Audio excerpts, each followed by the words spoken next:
The FA Cup returns this week, and one of our live and exclusive games is Manchester United against Brighton on Sunday, which kicks off Sunday afternoon at 4:30. It's live on talkSPORT. Manu, this is the last section that we've got with you this lunchtime. Yep. So let's talk to you about Manchester United and the situation that they are in at this moment in time. There has been a call from a group of supporters for a vote of no confidence in the club's owner and executives. Sir Jim Ratcliffe has been called an incompetent clown who is turning Manchester United into a circus and a laughing stock. Is that how you see it? Well, I won't go until this limit, because I think it's kind of disrespecting, But, I will never point the finger at someone who puts his money on table. But afterwards, you can give critics about what's going on at Manchester United and as well at Nice, in France. So it's kind of mess as well at Nice. Who Ineos also own. Oh yeah, it's a big mess in Nice. But at Manchester United, what happened, with the board, with the owner, and the reflection of it on Amorim, it was meant to be. It was just a question of time, and the sacking of Amorim, unfortunately, for many reasons.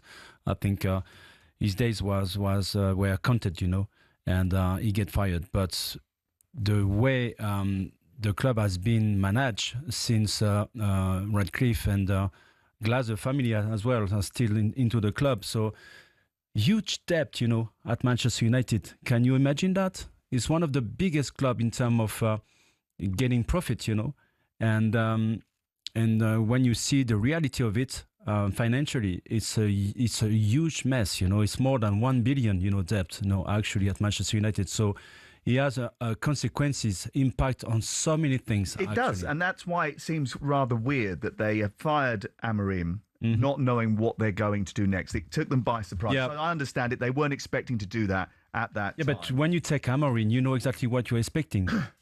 Absolutely. But he wants to work in the same tactical scheme, on the pitch, with 3 defenders. He's stuck, with his vision, and he died with it.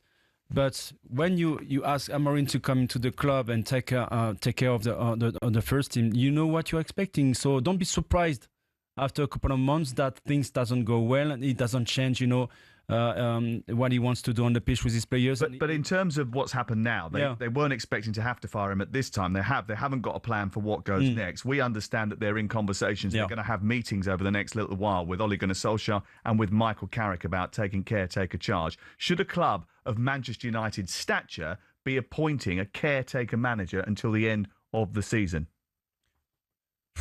What's the solution? Do you know any manager with a huge pedigree that would want to come at Manchester United actually after what's happening in the club for the recent years? Instability has been there, Many top managers have refused to come. I remember Tuchel, he was about to come, and then at the last minute, he said, no, I don't want to be in this mess, because he knew that he didn't get the power, to do what he wanted to do. Just like Maresca, the way he left Chelsea, exactly the same. So big clubs like that, we're coming back on what we've said, 30 minutes ago. Yep.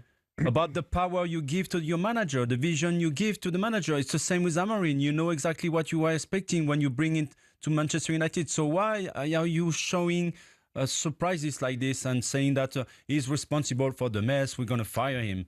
So we're coming back to the sport director. We're coming back to those people who are in charge, that are making wrong decision and they never support the people they choose. So I don't get it sometimes. So explain to me. I'm a 5-year-old kid. Explain to me exactly with a proper, simple words what's going on at Manchester United, because I don't get it. I think you're dead right, and actually, the best run clubs do have succession plans. If Fabian Hertzler leaves Brighton, and I think he's one of the names that United would look at in the summer because of his Premier League experience, they will know who the next manager will be. Brentford moved very quickly to install Keith Andrews after Thomas Frank left, because they had that succession plan in place. Why did you look at him like that, Sam? What? Because I thought, I can't believe that Fabian Hertzler would be on Manchester United's list. I believe he is on their long list of potential options. I'm not saying it's going to happen. I think it's too soon, but he is someone that ticks a lot of their boxes. But don't ask me, ask them. But what the other point I was going to make, let's not pretend the reason they gave Erik ten Hag a new contract was because they felt he was the right man for the job. The reason they gave Erik ten Hag a new contract is because Tuchel said no, as you've already articulated. Roberto De Zerbi said no, and even Kieran McKenna didn't particularly fancy it either. For the same reason, I suppose. Emmanuel, we look on here, the crazy stats here. 78 million Manchester United have spent since Fergie left on sacking managers. 21 million on bringing managers in and hiring 100 million. and hiring and firing chief executives. Give it to me. And Give then, it to me. 100 million. No, That but will impress you. then good people that are working at the club Yep. that are earning average wage are losing their jobs. They can't get a dinner. You know, it's like the club's got. It's supposed to be so frustrating if you work at the club.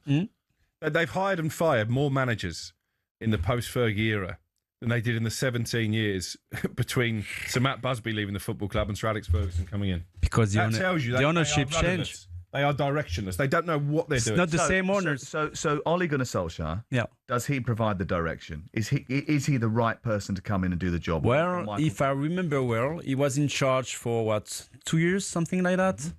And he qualified twice the team for the Champions League. And he played the European Cup final, if I remember, Yes. and lost against Villarreal. He's the only manager post Ferguson to achieve back-to-back top. Actually, I think the best way to bring a manager actually at Manchester United is not the top manager, is someone who knows the club, who played at the club, But you who know can what's funny, accept the way this club has been running for years now. You know what's funny though? We've got receipts of Manchester United fans calling for Solskjaer to be sacked. It's not working. Don't want to lose his legendary status. It wasn't working by the end. And Andy got £10 million Let's not rewrite payoff. history. Yes. Well, let's not £10 million rewrite pounds history. It to wasn't working get by rid of the him. end.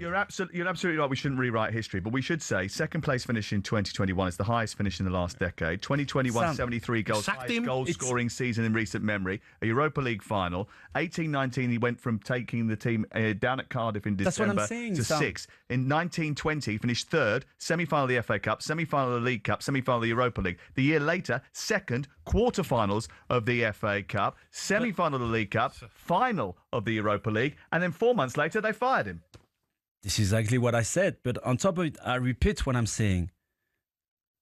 The one who's going to accept the way this club is ruled, the way, it's working inside the club, is someone that will accept everything, which means a former players.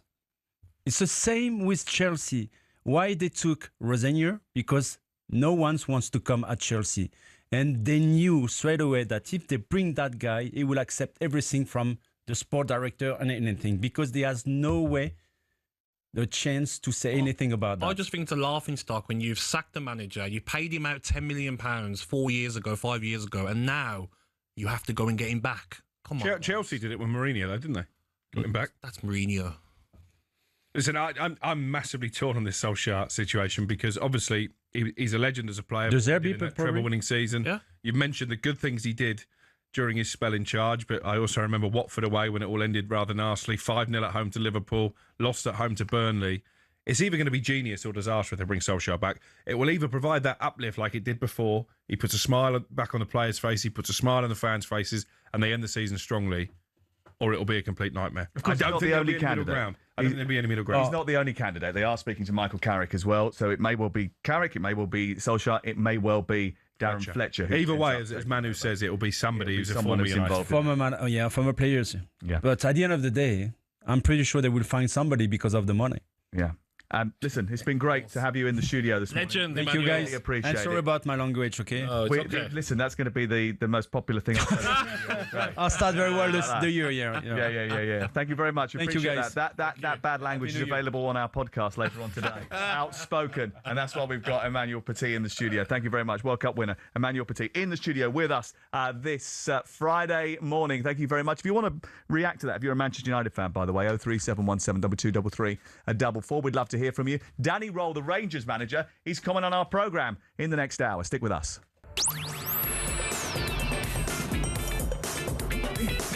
Gabby, are you okay? Gabby's okay? Gabby got kicked out of his seat when Emma Kerwin came into the news earlier, and he was sitting in the corner.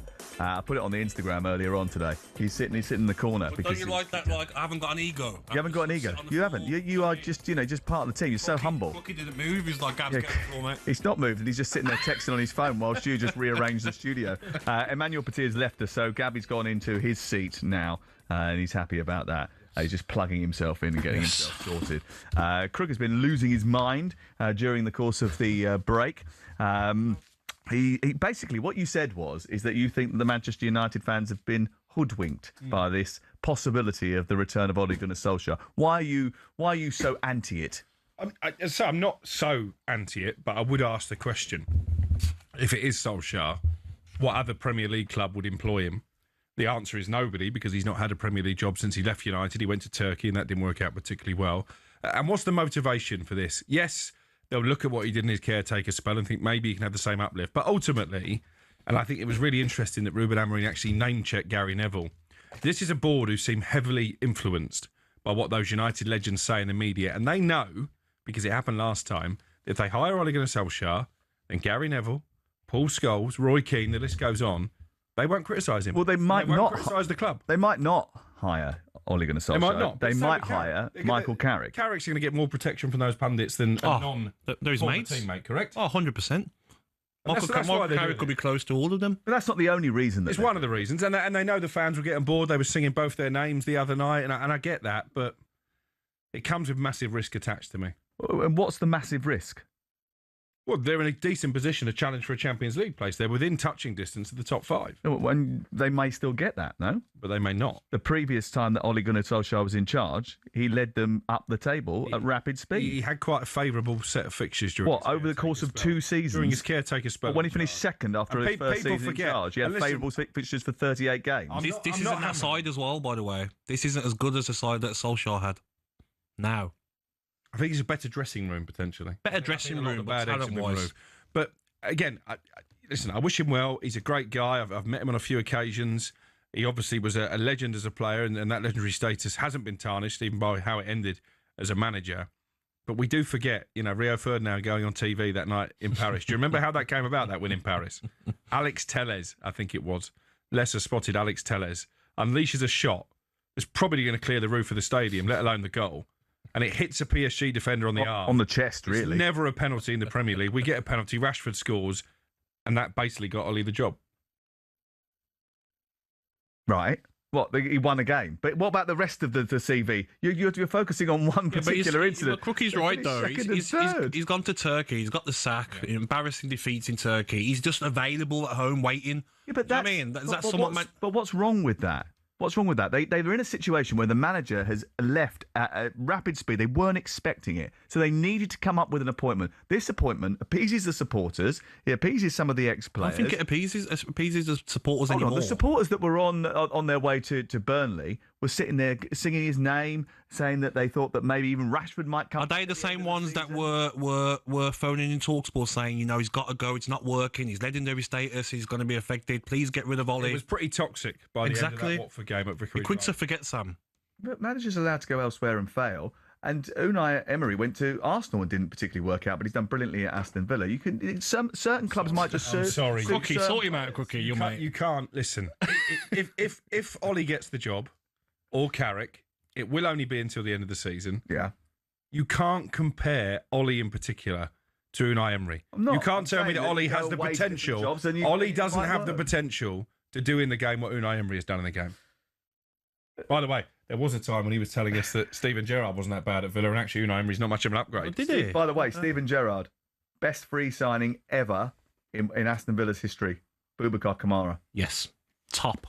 Absolutely top player. Absolutely top signing. I can't say a bad word about Gerrard. Too much of a legend as a player. There you go.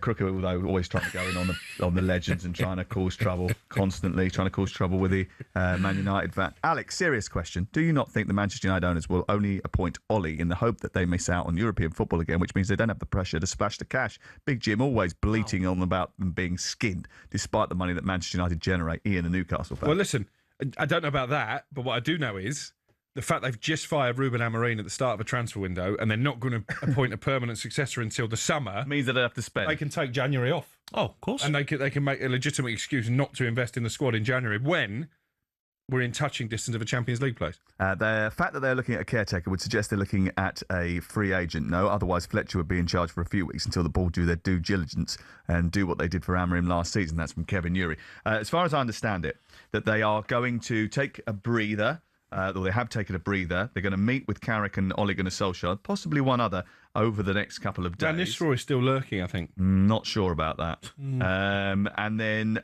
Fletcher gets to take the Brighton game on Sunday. Dwight York. Which they... Well, Trinidad.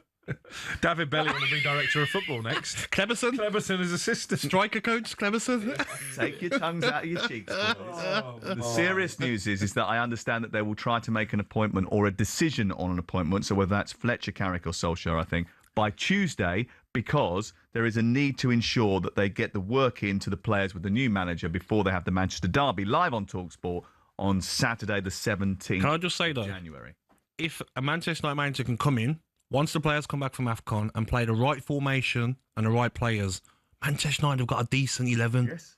Haven't they? Diallo, They haven't been playing that badly, by the way. Konya, When they've had their full squad Mainu, available. exactly. If you look at the first half of the game against Newcastle, some of the passages of play against Bournemouth, they play really well. Play the right formation. Don't be stubborn like Amorim was. And Manchester United got every chance of finishing in the top 5. That'll probably be Champions League again. Of that trio, who do we trust tactically more? Michael Carrick, based on what he did at Middlesbrough. Ole Gunnar Solskjaer, based on his first spell. Or Darren Fletcher, based on what we've seen in the under-18. I'll say Carrick. What about you, Sam? Listen, I really like Darren Fletcher. I'm lucky enough to know him a little bit, and he's a top guy, brilliant human, proper solid person. He'll do anything he can for Manchester United. But I think Michael Carrick has got frontline experience of being a manager. Yes. He was relatively successful at Middlesbrough, actually, when you look at the piece that, I know there were problems towards the end or whatever, but a lot of that was to do with other issues. He's got Manchester United in his soul. He'll do anything for the club. I think probably right now, that would be the best appointment for me. But will they make that? I think they might. You're leaning towards Carrick. On Tuesday night, there's a toss-up between the two. On talkSPORT. I think Tuesday night, night, Solskjaer or Carrick. The vibe coming out of the Solskjaer camp was that he was quite confident he would be the one. But that does seem to have diminished a little bit over the past. Well, the reaction hasn't all been great with some of the journalists in that area. Yeah. That's been the first thing. I don't think Manchester United are particularly pleased about the fact that it was being leaked by Ollie's camp that he basically got the job. But I just look at, like I said earlier, play that right team. And Manchester United got a very good 11. How nice was it to see them play 4 at the back? Hold on. How good was it? I noticed that the Crookmeister asked us what we thought about the caretaker manager and then didn't give his opinion himself. Alex, so who do you think is going to be the person that they, or should be the person they trust with the role? I think I said on Monday afternoon, I would go Carrick. I think out of the 3, I think Ollie probably has a bigger personality in front of the cameras than Carrick. In front of the cameras, yeah. I mean, Michael's has got a big personality, but he's very. You just don't have to complicate it as well. Whoever gets the job, don't complicate it. Your front 3, and Boomer off the right, Konya off the left, Šeško down the middle, Bruno Fernandes, Mainu, and Ugarte or Casemiro as your midfield 3. Luke Shaw or Dorgu at left back. Harry Maguire might come back. Martinez, Maguire, or Yarrow. Right back, Dallo. It's not hard, is it, Crook? Well, no, I mean, we did the Inside Devils YouTube show, and I basically picked the 11 that Darren Fletcher picked for Burnley. It's not difficult, and I've not got my coaching badges. And actually, Ruben Amorim too often overcomplicated it. When you started talking like that to David Moyes, you got a short shrift, if I remember right. Hey, but Simon leapt to my defence, and me and Moyes are best mates now. Oh, yeah. Well, the only problem is, guess where Ruben Amorim done his coaching badges? In Belfast with me. Right. We're on the same course. So what chance? That now starts to make a lot more sense. Yes. Who was the better pupil? You know what? Alex Bruce was probably the best one. He's doing a great job at Salford. He did actually just come.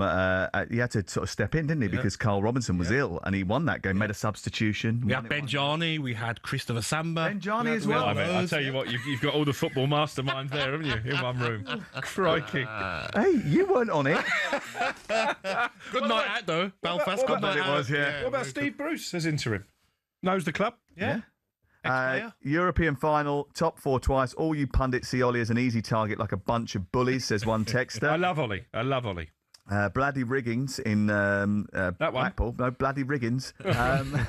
Cardiff wouldn't even employ old Ollie again. United taking over Rangers as the UK's banter club. Long may it continue. Alex Crook is so out of touch with the Manchester United fan base. He's so harmful to the club, almost as harmful as Neville, Scholes, etc., and speaks like he speaks for all fans. I'm honestly starting to question if he's a closet Liverpool fan, says one texter.